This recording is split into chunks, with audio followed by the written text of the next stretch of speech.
Fala galera, sou o professor Diego Souza de História, faço parte da equipe de Ciências Humanas do Colégio CESEP e hoje vim aqui participar do projeto Foco no Enem, dar uma super dica para vocês sobre um assunto que cai bastante em prova e que com certeza vai estar na prova de vocês no ano de 2020, na prova do Enem. O assunto em questão é modo de produção. Vamos falar um pouco aqui sobre o modo de produção asiático, que é um assunto que cai bastante em prova e que é de fundamental importância para que a gente entenda os outros modos de produção que virão aí. Nós temos aí alguns modos de produção, entre eles o modo de produção asiático. Temos o modo de produção primitivo, o modo de produção asiático, o modo de produção escravista, o modo de produção capitalista e o modo de produção socialista.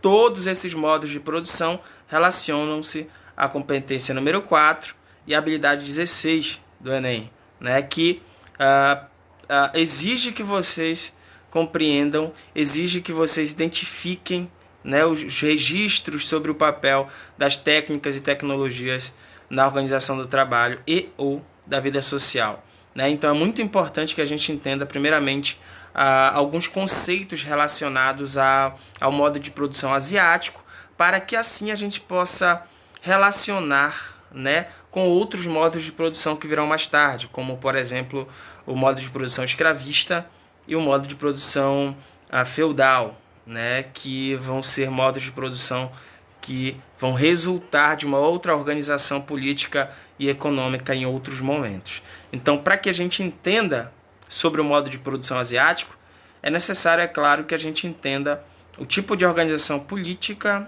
econômica, social, desses povos que vão utilizar esse tipo de modo de produção. Primeiramente, por que modo de produção asiático?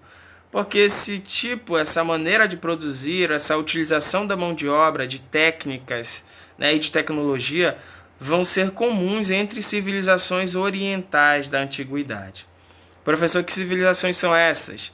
Que merecem destaque: a civilização dos mesopotâmicos, dos povos mesopotâmicos, a civilização egípcia, a civilização persa e a civilização dos povos hebreus.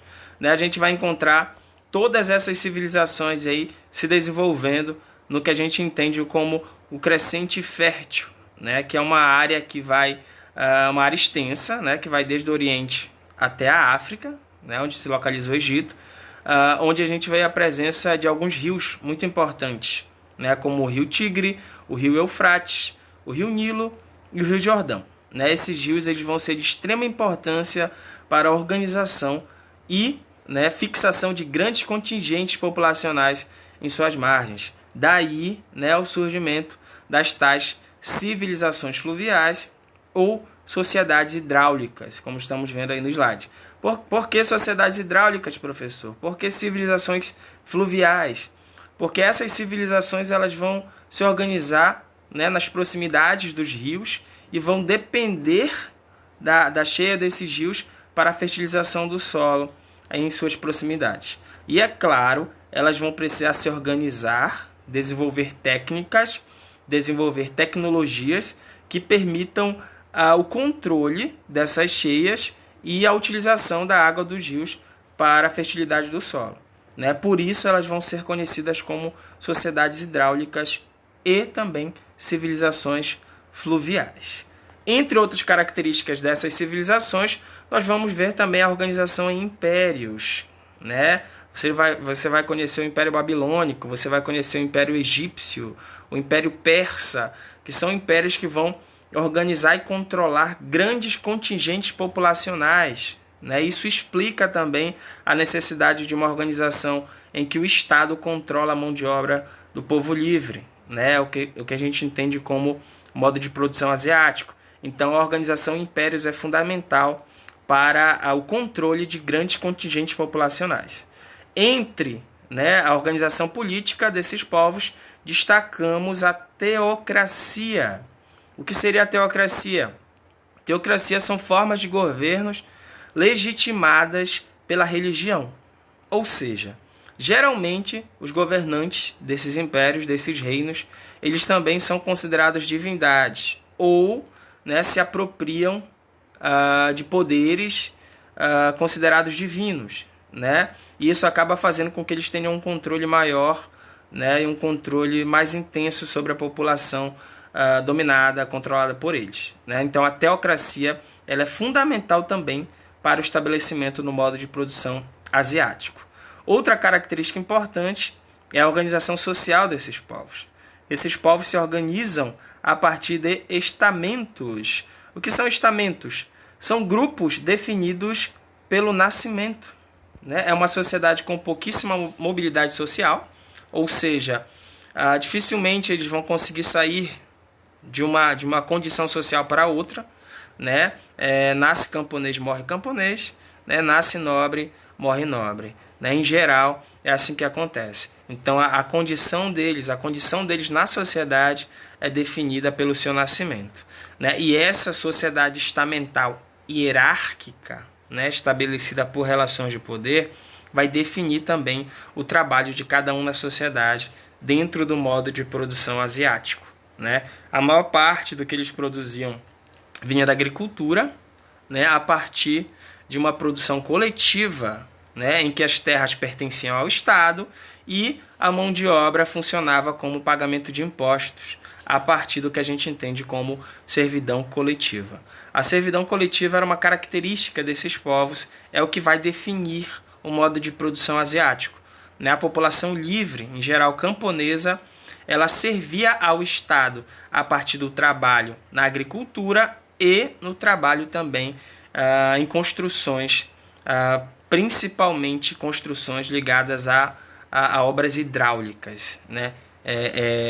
Diques, barragens, canais, né, que vão levar a água do rio a diferentes territórios, a territórios cada vez mais distantes.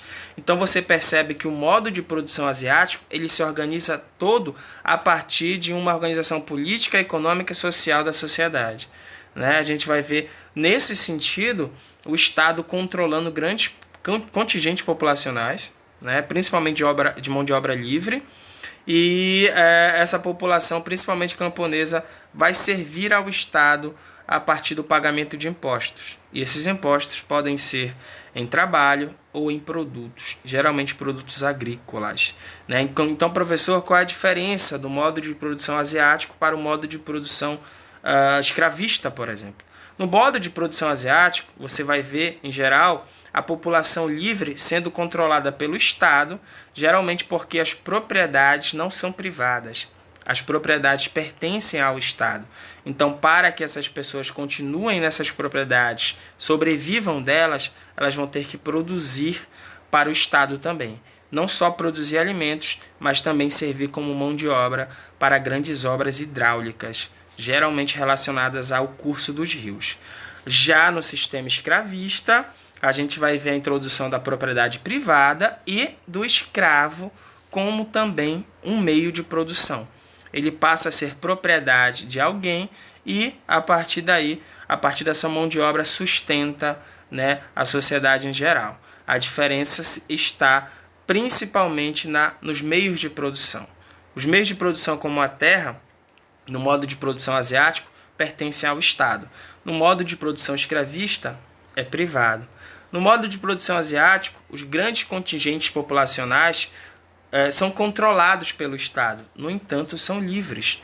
No modo de produção escravista, há um controle sobre o outro que passa a ser propriedade privada de alguém, né? Então, o escravo ele passa a ser o grande responsável pela sustentação da sociedade a partir do seu trabalho, mas como uma propriedade, como objeto, aquele que serve a alguém. Diferente no modo de produção asiático, que ele é controlado pelo Estado, né, e paga impostos ao Estado, sustentando as classes consideradas nobres e se sustentando do seu próprio trabalho. Beleza, gente? Fico por aqui, né? A gente se encontra nas próximas dicas que virão. Fica ligado, boa prova a todos. Até mais.